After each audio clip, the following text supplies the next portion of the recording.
Hello, hello, hello, folks. What is up? NYKia31 here, bringing you a ranked game, playing a ranked game in between league games, fiddling around with some things, working on some things, and whatnot. Ranked games are good for, well, first and foremost, sharpening up your user skills. I'm tweaking the way I am doing some things on defense to try to stop this 4-game skid I'm on with my Jets and OS Vets, and also some wrinkles in offense and whatnot, adding some new stuff. And you're probably asking yourself, well, if you play with the Jets, why the heck are you playing with the Colts? Well, I basically, over the course of the 4 seasons of the league, have turned the Jets into the Colts. Sanchez is up to an 89 overall now. I gradually got rid of all of those slow, hefty defensive linemen, replaced them with speed pass rushers that can block shed and rush the passer. Got rid of guys like Bart Scott and Brian Thomas. Got me some coverage linebackers who can run. Got rid of the ground and pound personnel and have gone to my run and shoot. And it took about 2 seasons. First season I went 7-9. Season 2 I went 8-8. Last season I went 11-5, won the division. This season I got out of the gate fast, but I've kind of hit on hard times, so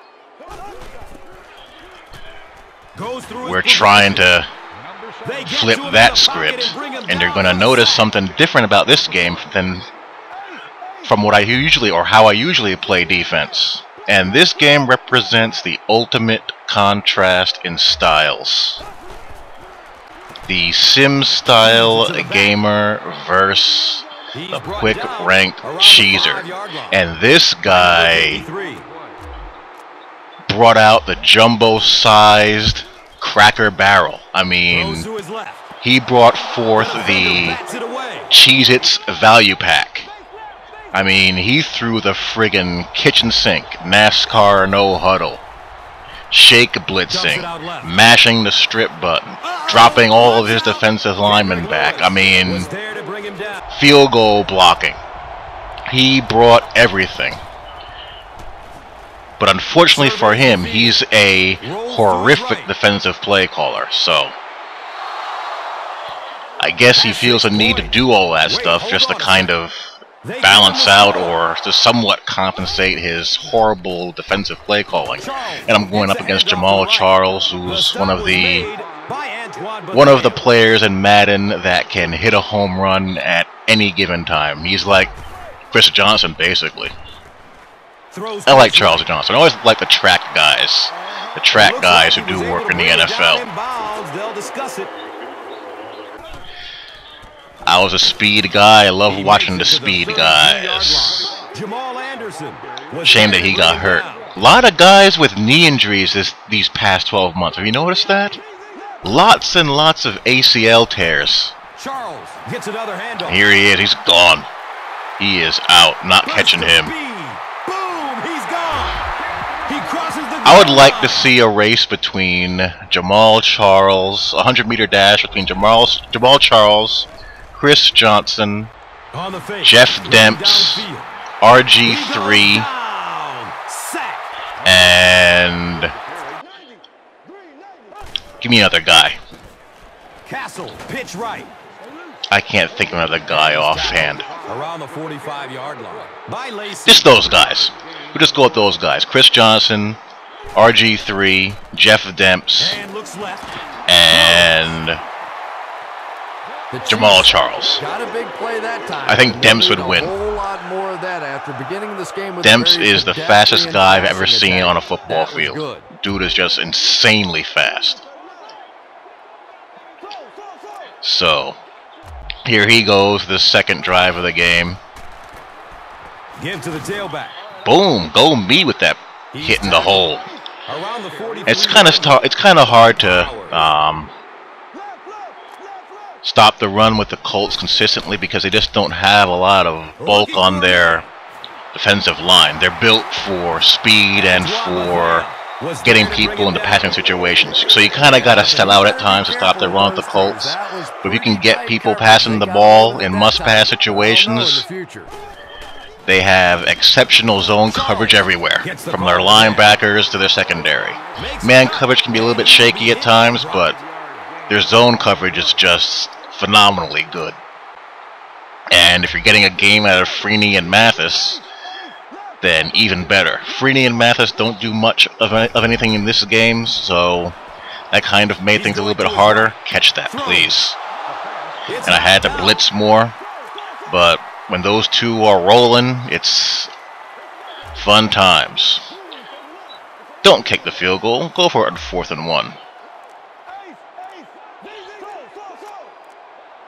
Why not? Don't take the points. Risk getting stuff for a loss. But that's the world of online ranked. And here he goes, dropping those defensive linemen back, just waiting for those guys to clear.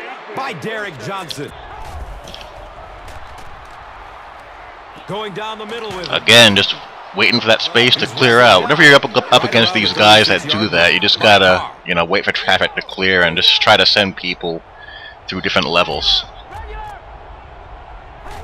And here I try to bust his zone with the good old verts, but Clark gets popped. Clark was the intended receiver. I started out the game pretty much establishing an air raid passing game, lots of shallow cross. I don't know what the heck he was calling there.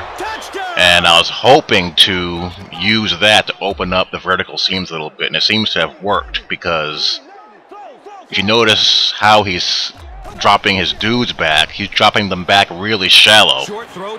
And I think he's changing some of the assignments from his corners and linebackers, and it's just opening up seams, you know, left and right. And get rid of the football and try it again on the next down. Has a man out to his right. But I'm kind of rusty, though, with the user skills. It's been a long time since I've played user-free safety. It's my favorite position to play. I don't really like the traffic that goes with playing linebacker, and plus, you know, I used to play free safety. So, I have a natural attraction to that position. And there's the Colts man coverage not holding up.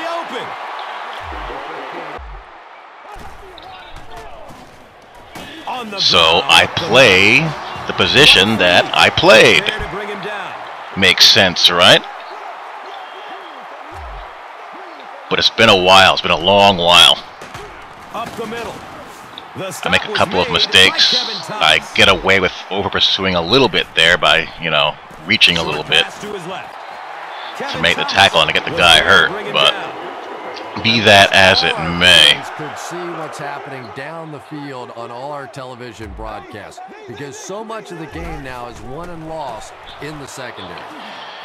And there I screw up a little bit. I was trying to force him back inside, but the inside got walled off.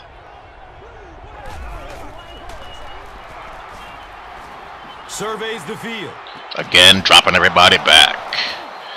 Doing what he does. With his 4th catch of the looks right, throws. And again, busting that cover too hard. Saw some good NCAA 13 footage this week. Of course, they're going to be broken down and analyzed to death, but I like what I see. I hate those random overthrows like that, or random misfires. Now, you get a cookie if you guess what's going to happen here.